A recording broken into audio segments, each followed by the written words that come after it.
Hello, friends, welcome to Tech Hobbies.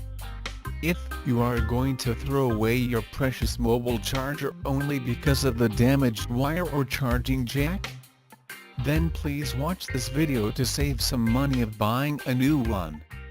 Let's begin.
If you like the video, please click like and subscribe the channel and share it with your friends.